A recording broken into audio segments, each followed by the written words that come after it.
Bapak bilang kau memenuhi syarat yang aku berikan. Apa Bapak syaratnya? Saya siap demi ikhlasnya, keriduan apa yang sudah saya makan. Kata si Bapak, Anda harus bekerja di kebun saya selama setahun.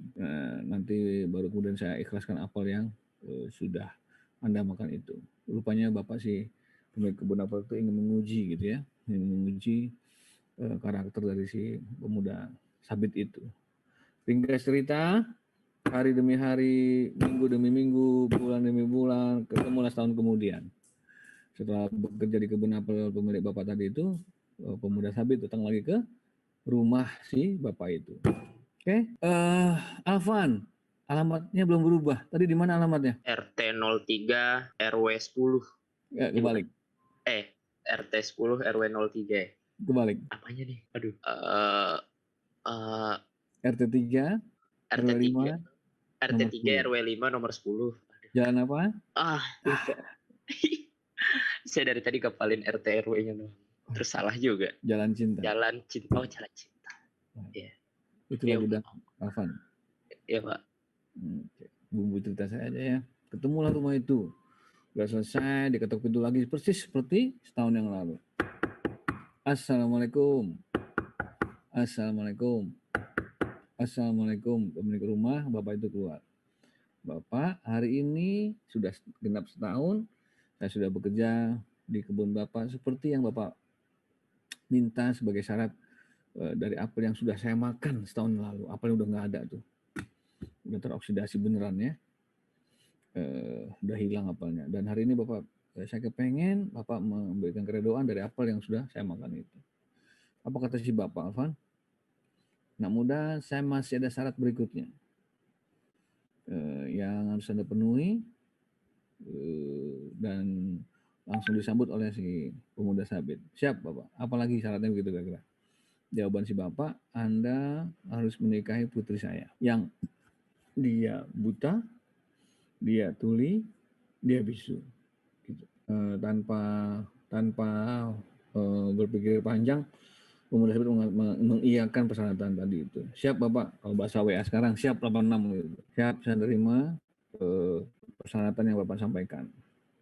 Terus Alvan, Fatima, Faiza, nanti sebagai informasi tambahan dalam hal pernikahan saya sampaikan sekarang ya.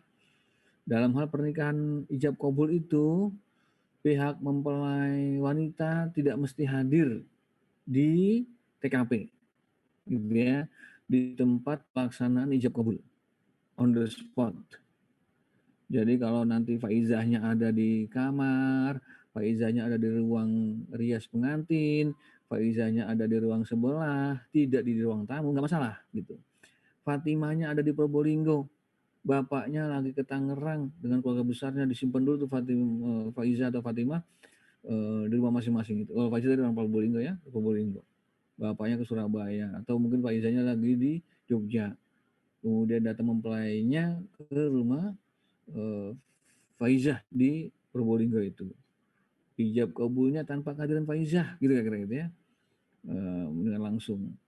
Itulah kemudian karena mempelainya ada, tapi kehadiran bisa jadi ada durasi waktu ya, tidak masalah. Kira-kira pemuda sabitnya sudah ijab kabul, menerima taruhan si bapak, ditahu kondisinya, sudah selesai akad nikah, lalu dipersilahkan oleh bapaknya, dalam hal ini sudah jadi mertuanya ya, mertuanya si perempuan tadi yang disebutkan dengan 3 kondisi fisiknya itu. Lalu kemudian sabit dipersilakan menemui istrinya yang ada di dalam kamar. Dalam hal ini di rumahnya, saya lagi bayangkan di rumah itu ya, di pintu kamarnya diketuk. Assalamualaikum warahmatullahi wabarakatuh. Ini Alvan, sekarang pemuda sabit pengen menemui istrinya si barunya itu ya, yang tadi sudah dinikahkan oleh bapaknya. Umur selesai, kemudian disamperin ke kamar, ketuk pintu dan memberi salam. Kamarnya kebuka, lalu dia masuk. Sepersekian detik muncullah suara dari dalam kamar itu, yang kemudian dibarengi dengan langkah, dan langkahnya menuju dirinya. Juga ada jawaban sapaan salam. Seketika pula dalam benak pemuda sabit, informasi yang disampaikan oleh orang calon mertuanya tadi sebelumnya itu ya runtuh dengan respon yang ditunjukkan oleh si wanita di dalam kamar itu. Dia bisa menjawab setelah situasi mendengar, lalu kemudian dia menghampiri dan berjalan. Tidak bisu, tidak tuli, tidak buta. Lalu kemudian duduklah di sebelah sisi pengantinnya itu, Afan pemuda sabit. Saya berimajinasi dia duduk di ranjang, dia duduk kursi dalam kamar gitu ya, bersamping berdempetan. Alvan, sebelum nanti lebih lanjut dalam hal interaksi dengan istri atau Faizah dengan suami, nanti Faizah itu akan apa ya? Kalau nanti suaminya sudah mengerti sebagian dari fikih nikah, biasanya itu sang suami akan nyium keningnya istrinya itu. Alvan, nanti kamu cium kening istri kamu itu yang pertama kali jadi istrinya setelah diikat ijab kabul. Keningnya dicium sebagai dari sunnah Rasul. Zaman sekarang, Alvan, orang ciuman di foto itu ya pada saat ijab kabul ini mungkin sekedar buku nikahnya gitu ya, buku nikahnya dipamerin, di foto bareng berdua gitu. Kadang-kadang juga ada sesi cium tangan, di foto juga, sama kemudian sesi cium kening itu, dahinya itu dicium, difotoin sama orang. Ya momen itu aja sih, selebihnya mungkin nggak norak-norak amat ya. Kita maklumin deh itu hari bersejarahnya yang bersangkutan. Nah, kiranya udah di kamar, udah dicium keningnya, ada dialog nih Alvan. Apa kata si pemuda sabit kepada istri barunya itu? Ya yang kemarin Bapak sempat bilang kalau dirimu bisu, dirimu buta, dirimu tuli. Kok ternyata nggak beneran tuh? Ternyata dirimu bisa merespon dari yang tadi Mas ucapin pas masuk kamar. Apa kata si istrinya itu? Sambil duduk bareng nih Alvan. Iya Mas, Dedek gitu ya. Udah Dedek nih. Aku bisu yang pertama ya. Bisu karena memang Bapak mengajarkanku untuk tidak berbicara hal-hal yang mungkarot, hal-hal yang Allah nggak suka. Aku nggak pernah diperkenankan untuk ngucapin kata-kata alay yang bisa nyinggung orang. Aku nggak pernah ikutan gosip kayak orang-orang remaja putri yang lain. Bapak pun mengajari benar untuk menjaga lisan, jangan sampai melukai hati orang. Oh, kalau tuli, apa kata istrinya itu? Aku tuli karena telingaku aku jaga. Aku minta tolong sama Allah agar Allah menjaga telingaku dari mendengarkan hal-hal yang gak benar, dari mendengarkan hal-hal yang mungkarat yang bisa mengandung dosa. Kalau buta, ternyata kamu gak buta yang gitu ya. Apa kata istrinya? Aku memang tidak pernah gunakan mata ini untuk melihat hal-hal yang Allah benci. Aku jaga benar pandangan mataku dari hal yang membuat Allah murka. Gitu toh, gitu kata gitu ya. Selesailah dialog kedua mempelai pria dan wanita ini sebagai pengantin baru. Dan kelak Alvan, Faiza, Fatima, Alia, cerah dari rahim wanita mulia yang dinikahi oleh Sabit ini, terlahirlah seorang bayi mungil yang bernama Nu'man bin Sabit. Siapa, Faiza? Nu'man bin Sabit, Pak. Nanti dia jadi orang besar yang bernama siapa? Abu Hanifah. Abu Hanifah. Gitu deh ceritanya. Tragedi buah apelnya begitu. Yang saya pahami dari konteks ini. Fatima, Faiza, Alvan, dan teman-teman, saya ulang ya. Sekarang apelnya bukan lagi apel yang bisa teroksidasi jadi kemudian warna coklat itu. Dia bukan lagi apel Malang. Dia bukan lagi apel Washington yang ada di depan mata kita menggoda iman kita untuk mengambil barang orang lain. Yang barang lain termakan. Alvan, nanti karena Anda sudah ngalamin 2 tahun ya di IC, sudah berubah apelnya itu menjadi flash disk, menjadi pulpen, menjadi pensil, menjadi tip X. Dia sudah berwujud gitu ya, sandal. berwujud sepatu, berwujud pakaian, berwujud jilbab. Oke, yang hari ini kita belajar jangan gampang menggunakan barang orang lain. Kita jaga benar, apalagi sampai mengambilnya begitu. Alvan, Alvan masih sama saya Alvan? Mana Alvan? Masih Pak. Masih. Iya Pak. Coba kamu tampilkan wajah kamu. Masih ceria Pak. Hah? Aduh, gelap. Bentar Pak. Oh, udah mandi? Udah. Ya, nanti apelnya berubah menjadi wujud dompet saat Alvan naik Grab, naik gokar di jok baris 2. Begitu order, kemudian kamu keluar gerbang pos satpam, Grabnya nggak boleh masuk IC lagi, masuk gerbang, di luar, di aspal kamu masuk mobil Grab itu. Pas di baris 2, kamu bilang sama Pak sopir, Pir, ini saya nemuin dompet di baris 2. Dompet apa? Punya siapa ya, Pir?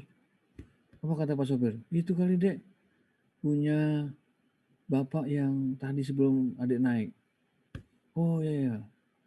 Sopir itu, Pan, ibarat penjaga kebun tadi tuh, si kakek itu.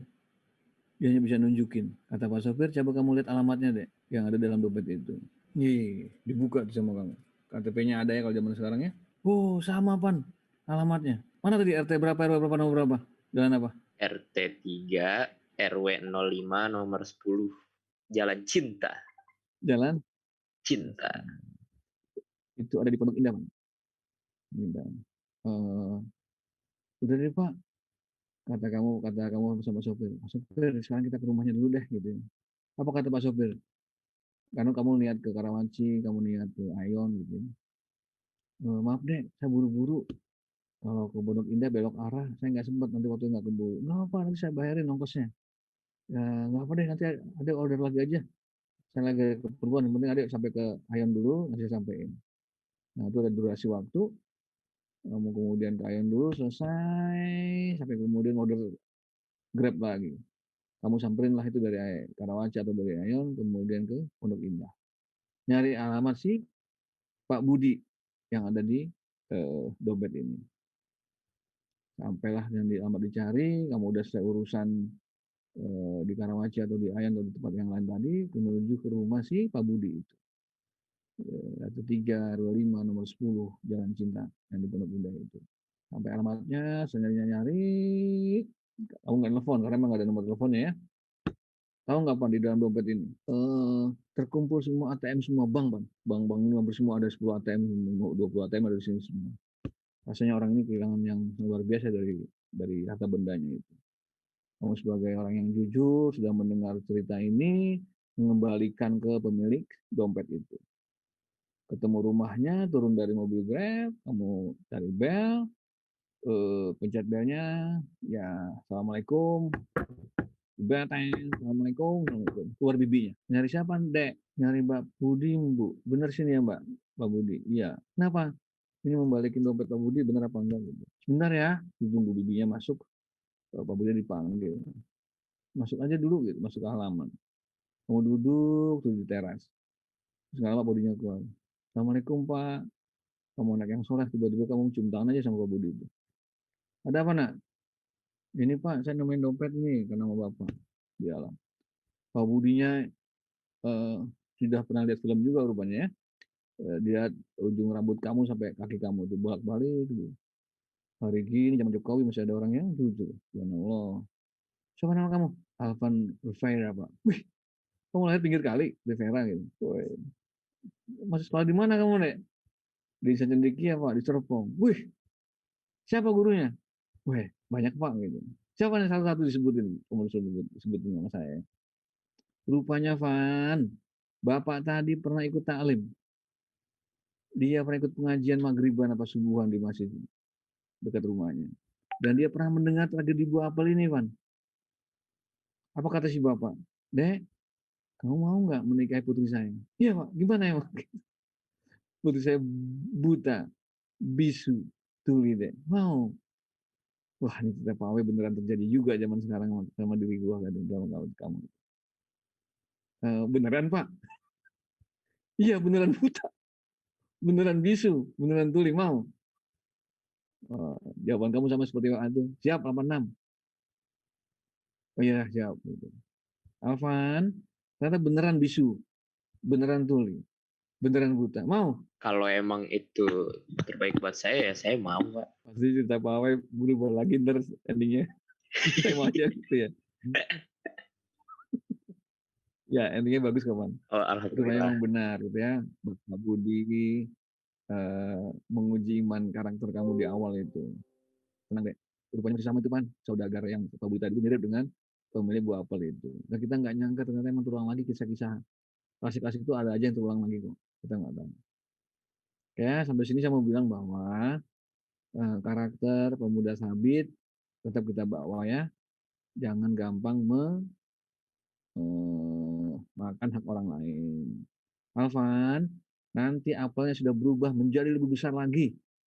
Berupa laptop, berupa mobil, berupa kendaraan-kendaraan. Alvan, lebih serem lagi. Berupa tanah yang orang gampang serobot sana ke serobot sini.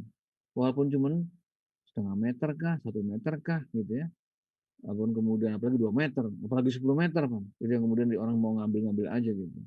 Ya, saya mau bilang bahwa hikmah ini tetap jaga diri ya, jangan sampai gampang mengklaim barang orang lain dari barang milik kita sendiri. Ini yang penting untuk saya sadarkan buat diri saya dan kalian semua. Oke ya, banyak kisah-kisah penuh hikmah dari para tokoh intelektual muslim terdahulu yang di dalamnya banyak mengandung unsur kesalehan, perilaku akhlak mulia yang baik. Oke, mudah-mudahan ingat lagi ya, saya dengar ringkas cerita tragedi buah apel. TBA, tragedi buah apel. Oke, sekarang kita lanjut kepada Imam Malik. Tafadhol, ini sambil disiapin Imam Maliknya, Faiza atau Fatimah silakan. Tasya sudah bantu saya, siapa nih? Noval. Noval sudah bantu saya nih di IPS 2, Azai, Kausar, Hasan, Nadia Salma, Nurwidi. Di IPS 1, Rondi, Adam, Farhan, Noman. Kalau yang namanya disebut ada, tolong dikoreksi. Adam ada, Pak. Oh, ada dikoreksi ya. Siapa lagi yang perlu dikoreksi? Ada tadi Bibin mana? Pak Azai katanya izin jaringannya trouble, Pak. Oke. Siapa lagi? Kausar, Hasan ada kabar? Yang Nadia juga. Pak, Kosar ini Pak, izin katanya laptopnya rusak Pak. Oke. Ada lagi? Ini udah ada Mufatur. Jadi berkurang Adam sama Kausar dan Azai. Nadia Salma kemana, Nak? Nadia? Pak? Ya? Iya, Pak. Hadir? Iya, saya Nadia Siregar. Nadia Salma? Kurang tahu, Pak. Oke. Ini yang ditulis sama Novel. Nadia Salma. Oke. Monggo dilanjut, Faiza atau Fatimah? Tafadhol. Selanjutnya Imam Malik. Imam Malik bernama Malik bin Anas bin Malik bin Amr Al-Imam Abu Abdullah Al-Humairi Al-Asbahi Al-Madani. Beliau lahir di kota Madinah pada tahun 93 Hijriah atau 714 Masehi. Itu abad ke-8 Masehi. Lalu meninggal pada tahun 179 Hijriah atau 800 Masehi. Imam Maliki ini ahli di bidang fikih dan hadis. Dari kecil udah hafal Al-Quran dan kemudian dilanjutkan dengan hafal hadis. Beliau juga rajin belajar fikih. Nah ini Anas, yaitu ayah beliau, merupakan periwayat hadis dan kakek beliau Malik bin Amr adalah ulama dari kalangan Tabi'in. Imam Malik ini merupakan penyusun kitab Al-Muwatta dan mazhab Maliki. Kitab Al-Muwatta ini berisi apa yang sudah pernah diajarkan Imam Malik kepada murid-muridnya, yaitu praktik pendidikan Madinah, pendapat para tabi'in, dan pendapat sahabat tabi'in yang ditemuinya. Nah, beliau pernah belajar fikih pada Rabi'ah bin Abdurrahman dan belajar di Halaqah Abdurrahman bin Hurmuz selama 13 tahun. Imam Malik ini tidak seperti Abu Hanifah yang suka berpindah-pindah. Jadi Imam Malik hanya belajar di Madinah saja. Jadi bergurunya hanya di Madinah. Nah, Abu Hanifah dan Imam Syafi'i sendiri pernah belajar kepada Imam Malik ini. Nah, kisah yang dapat diteladani dari Imam Malik itu berani berkata tidak tahu kepada penanya. Nah, ini sangat penting karena biasanya kan kalau udah punya namanya tinggi itu suka gengsi. Nah, Imam Malik ini orangnya tidak gengsi. Ada suatu cerita riwayat dari Ibnu Mahdi menyatakan bahwa ada seorang laki bertanya kepada Imam Malik tentang sebuah masalah. Lalu Imam Malik menjawab, "Aku tidak mengerti masalah itu dengan baik." Lalu lelaki yang bertanya kepada Imam Malik itu berkata, "Aku telah melakukan perjalanan jauh untuk bertanya kepadamu tentang masalah ini." Kemudian Imam Malik berkata kepada lelaki itu, "Ketika kau kembali ke tempat tinggalmu, kabarkan kepada masyarakat di sana bahwa aku berkata kepadamu bahwa aku tidak mengerti dengan baik masalah tersebut." Jadi Imam Malik ini berani berkata tidak tahu kepada penanya kalau benar-benar tidak tahu, karena kalau menyampaikan yang salah kan takutnya jadi merugikan orang lain. Sini ada quote dari Imam Malik. "Aku hanyalah seorang manusia biasa. Terkadang saya melakukan kesalahan dan kadang-kadang saya benar. Jadi periksalah pendapat saya dan terima apapun yang sesuai dengan kitab dan sunnah. Dan tinggalkan apapun yang tidak sesuai dengan kitab dan sunnah." Itu kutipan dari Imam Malik. Ya, ini cerita dari Imam Malik. Sebentar, Fatimah. Direview sekilas saja. Yang bagian awal tadi tentang pengembaraan ilmunya ya. Mungkin ini ada yang tidak tertampil dikit. Saya tambahin aja. Imam Malik itu dalam kisah masa kecil dia belajar adalah orang yang sangat diperhatikan oleh mamanya, oleh bundanya, oleh uminya. Kalau dia mau berangkat ngaji gitu ya ke TPA, mau berguru sama ustadz yang ngajarin dia saat masih kecil itu, uminya ngasih pakaian terbaik. Dia kalau bahasa saya didandanin dah gitu ya, pakai baju yang rapih, yang bersih, dan tidak lupa diberi wangi-wangian, diberi parfum kalau zaman sekarang. Jadi saya pakai nama Noval Agniawan. Apa? Jadi Imam Malik ini oleh ibunya, oleh mamahnya, kalau mau ngaji pakainya sangat rapih ya, didandanin begitu. Bahkan dia pakai parfum. Dan itu kebawa sampai dia remaja, pemuda, sampai dia mau dewasa. Dia selalu memberikan aroma wangi di tubuhnya, di parfumnya itu. Kata Imam Malik dalam sebuah riwayat, aku akan mendatangi ilmu. Dan ilmu itu dianggap sebagai kekasihnya. Dianggap sebagai pacarnya, dalam tanda kutip ya. Orang yang akan dia temui. Bagaimana caranya agar kekasihku mau datang kepada diriku. Yang aku sudah bersungguh-sungguh mau mendatanginya, mau mengunjunginya. Mau aku temui, maka aku berupaya agar dia juga mau menemui aku. Maka aku pancing dengan aroma wangi ini. Parfum itu dia beri penghormatan buat pacar atau kekasih yang sedang dia cari. Dia datangi agar mau masuk ke sanubari hatinya. Sampai sini Noval. Nanti kalau belajar sudah tetap muka gitu ya, setelah mendengar kisah ini Anda harus rapi gitu. Ya serapi-rapinya orang Indonesia kita rapi deh, nggak cuma camping gitu ya. Anda nanti kalau jadi kuliahan dirapihin bajunya, kalau yang harus pakai sabuk, dan semua itu dipakai kerapihan itu sama beberapa lembaga pendidikan. Makanya kudu pakai yang rapi, kita nyebutnya seragam, mungkinnya dibaca dengan seragam rapi itu disebutnya dengan rambut yang rapi begitu Nova, agar kekasihnya mau mendekatinya dengan tampang-tampang yang tampan. Kalau Anda merasa dari babang tampan ya kira-kira begitulah, agar kekasihnya mau datang. Yang perempuan juga sama ya, berbenah diri rapih. Kalau bahasa kita misalnya apa yang disebutnya necis, ya necis itulah untuk menghormati majelis ilmu. Yang laki Anda sanggup beli parfum yang botolan, yang kecil-kecil silakan aja gitu. Yang penting wangi. Jangan aromanya apek kalau bahasa kita.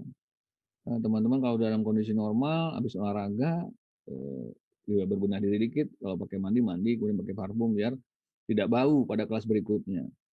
Anda masuk perpustakaan, kaos kakinya belum dicuci 4-5 hari atau seminggu, sudah warna kusam dan dipakai ke dalam perpustakaan, ganti yang perempuan ya.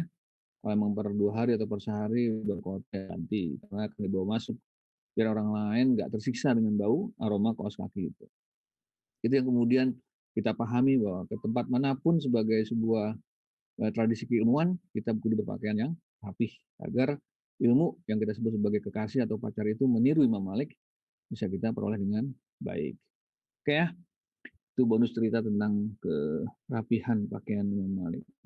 Lanjut, Husni, Adam mendengar saya tadi kisah Imam Malik? Dengerin Pak, dengerin. Oh, saya nanti pakai parfum ya. Di Indomaret banyak tuh parfum, gampang belinya. Lanjut, Imam Syafi'i. Selanjutnya Imam Monggo. Syafi'i. Imam Syafi'i bernama asli Abu Abdullah Muhammad bin Idris al-Syafi'i atau Muhammad bin Idris al-Syafi'i. Beliau ini lahir pada tahun 150 Hijriah di Gaza, Palestina. Setelah lahir di Gaza, tidak lama kemudian dibawa ke Asqalan, kemudian dibawa ke Mekah. Imam Syafi'i ini awalnya kayak ulama lain itu menghafal Al-Quran dari sejak kecil, yaitu dari usia 7 tahun sudah khatam kitabullah, sudah hafal Al-Quran. Perjalanan pendidikan di Mekah itu beliau berguru kepada Muslim bin Khalid Az-Zanji, Abdurrahman bin Abi Bakar Al-Mulaiki, Said bin Salim, Fudail bin Al-Ayyad, dan beberapa ulama lainnya di bidang fikih. Iya, Fatimah bisa lanjutkan ya, terdengar nggak suara? Kedengaran, Cah? Jadi Imam Syafi'i ini kan masa kecilnya ada di Mekah. Ketika beliau di Mekah ini menghafal Al-Quran, terus ketika usia 7 tahun ini bisa menghafalkan 30 juznya. Terus habis itu Imam Syafi'i pernah berguru ke Sufyan bin Uyainah di bidang ilmu hadis dan tafsirnya. Lalu ketika beliau merantau ke Madinah, beliau berguru ke Imam Malik bin Anas atau Imam Maliki dan sempat menghafalkan kitabnya Imam Malik yang berjudul Mutawatta selama 9 malam. Jadi kitab itu ini ya berisi hadis-hadis 20 ribuan lebih beliau hafal dalam waktu 9 malam. Karena beliau itu pinjam gitu sistemnya itu jadi minjem soalnya nggak bisa beli waktu itu. Ya seperti itu. Setelah belajar di Madinah, beliau melanjutkan perjalanan ke Yaman dan ini belajar kepada Mutarrif bin Hazim dan banyak lainnya. Beliau juga pernah bertemu dengan Ahmad bin Hanbal di Mekah sebelumnya dan di Baghdad. Setelah Imam Syafi'i menuliskan perkataan lamanya yang disebut dengan Qaul Qadim, dan di Mesir baru beliau menuliskan perkataan baru yaitu Qaul Jadid. Seperti itu. Diulang Ini suaranya diulang Faiza tentang Qaul Qadim, Qaul Jadid. Ya.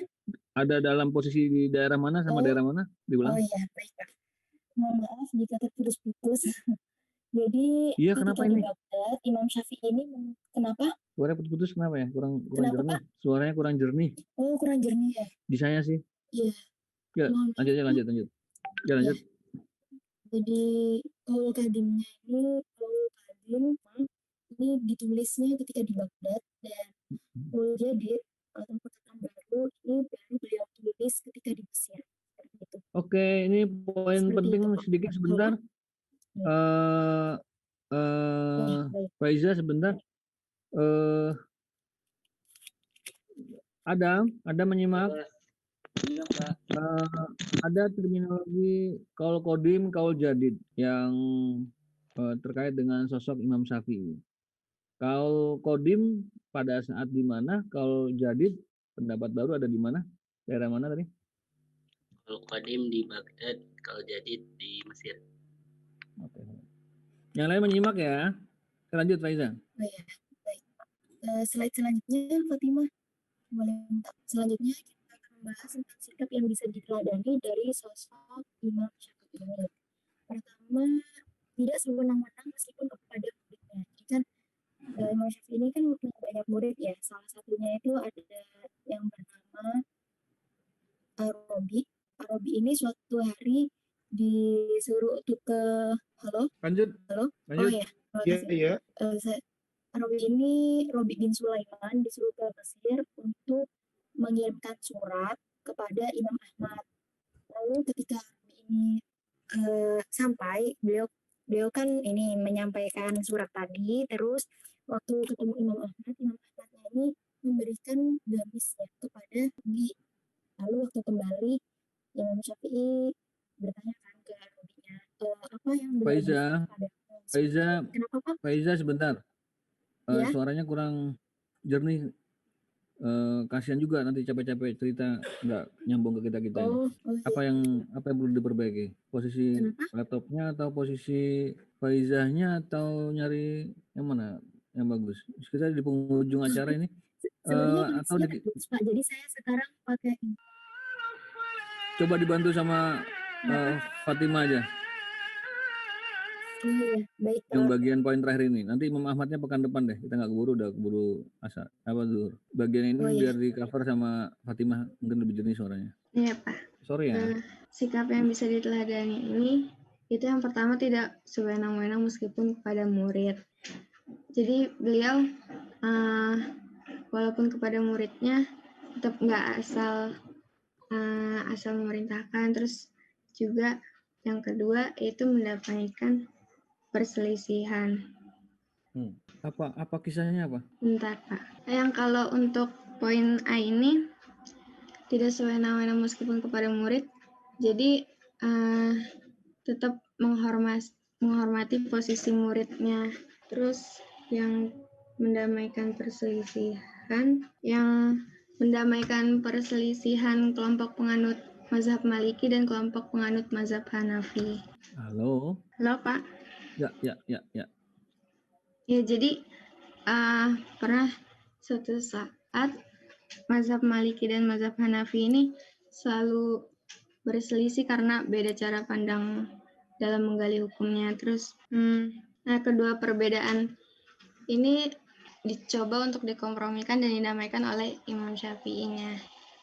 Dalam pengantar kitab Ikhtilaf al-Hadisnya, Imam Syafi'i menjelaskan periwayatan satu orang bisa diterima dengan beberapa syarat. Salah satunya periwayat itu harus kredibel dan terpercaya. Terus di sisi lain Imam Syafi'i juga menggunakan qiyas, yaitu menyamakan hukum masalah dengan hukum masalah lain. Ada lagi? Sudah Pak. Jadi Imam Syafi'i menengahi perselisihan pendapat antara mazhab Maliki dan mazhab Hanafi ini. Makasih. Nanti pekan depan kita masih ada Imam Ahmad ya. Yang Imam Syafi'i saya pikir banyak banget kisahnya, Fatimah atau Faiza, terutama dalam hal keteladanan pribadinya ya. Mungkin nanti pekan depan ada kisah tambahan yang perlu teman-teman ketahui. Terakhir dari saya, 4 tokoh yang sedang kita bicarakan ini, termasuk Imam Ahmad pekan depan, adalah orang-orang yang tidak hidup sezaman ya. Oke? Kecuali Imam Syafi'i kepada Imam Malik, selebihnya beda zaman. Imam Ahmad kepada Imam Malik, Imam Syafi'i tidak ketemu dengan Imam Malik, Imam Ahmad itu. Jadi dari Abu Hanifah belajarlah Imam Malik, dari Imam Malik belajarlah Imam Syafi'i sama Imam Ahmad. Dari Imam Syafi'i belajarlah Imam Ahmad. Mereka saling berguru satu sama lain, tapi tidak sezaman. Yang ketemu Abu Hanifah hanya Imam Malik. Imam Syafi'i, Imam Ahmad tidak ketemu Imam Abu Hanifah gitu. Ini yang kemudian nanti secara periodik ini penting diketahui agar paham ya. Nah nanti lanjutan berikutnya dari keempat tokoh yang kita sedang baca intelektualitas mereka, terbitlah yang namanya mazhab fikih ya. Nanti ada Imam Bukhari, Imam Muslim itu belakangan lagi. Jadi kalau ditanya apa ikut mazhab, ikut hadis, nah ini pekan depan mungkin nanti kita pertajam lagi ya sama Fatimah, sama Faiza. PR dari saya buat bahan diskusi, mengapa orang bermazhab ya, mengapa orang bermazhab, kenapa kita harus bermazhab, kayak begitu. Nanti biar diskusinya pekan depan setelah Imam Ahmad bisa disampaikan ya, mengapa kita harus bermazhab, apakah nanti turunannya panjangan lagi, apakah harus pakai hadis Quran hadis saja atau pakai mazhab gitu. Fatimah mendengar PR-nya Faiza? Ya Pak. Nanti biar ada diskusi tambahan ya. Sudah zuhur. Sampai juga pekan depan, sambil dicicil soalnya ya, masing-masing 3 soal saja setiap orang. dari bab yang akhlak terpuji, akhlak tercela sama etika pergaulan dan tokoh ini untuk persiapan UH 2. Subhanakallahumma rabbana bihamdika asyhadu an la ilaha illa anta La ilaha illa astaghfiruka anta astaghfiruka wa atubu ilaik.